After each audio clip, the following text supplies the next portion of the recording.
في الوقت الذي اعتقد فيه الكثيرون أن انفراج غيوم التوتر في الساحة التعليمية بات وشيكا، واستبشرت آلاف الأسر المغربية ممن يتابع أبناؤها دراستهم في مؤسسات التعليم العمومي خيرا بما انتهى إليه اللقاء الذي جمع يوم الاثنين 30 أكتوبر 2023 بين رئيس لحك 14 يناير 2023 بحضور كلامنا وزير للتربية الوطنية وللتعليم أولي وللرياضة شكيب بن موسى، ووزير الإدماج الاقتصادي والمقاولة للصغرى وللشغل والكفاءات.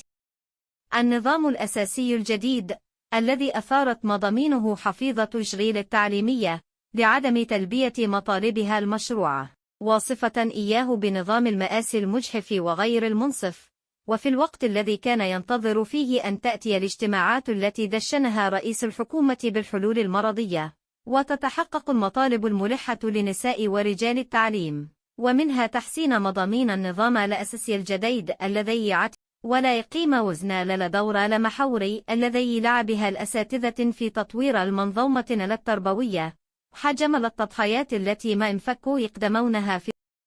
فإذا بمهندس النظام المثير للجدل يعود لصب الزيت على النار. عبر إقدام وزارته على تفعيل قرار الاقتطاع الجائر عبر مراسلة تدعو إلى الشروع ابتداء من نوفمبر 2023 في خصم أيام الإضراب من أجور الأساتذة المضربين، مبررة لجوءها الاضطراري إلى هذه المسطرة بالرغبة في التصدي مسلسل الإضراب الذي أدى حسب إحصائيات غير رسمية إلى هدر الزمن لتعليمي وتفويت فرصة الاستفادة من ملايين الساعات على عشرات الآلاف من التلاميذ. وفي هذا الصدد يتساءل الكثيرون عن دواعي تكليف رئيس الحكومة عزيز أخنوش وزير الإدماج الاقتصادي والمقاولة للصغرى وللشغل والقطاع شكيب بن موسى بعقد لقاء يوم الجمعة 3 نوفمبر 2023 مع النقابات الأكثر تمثيلية المصادقة على محضر اتفاق 14 يناير 2023،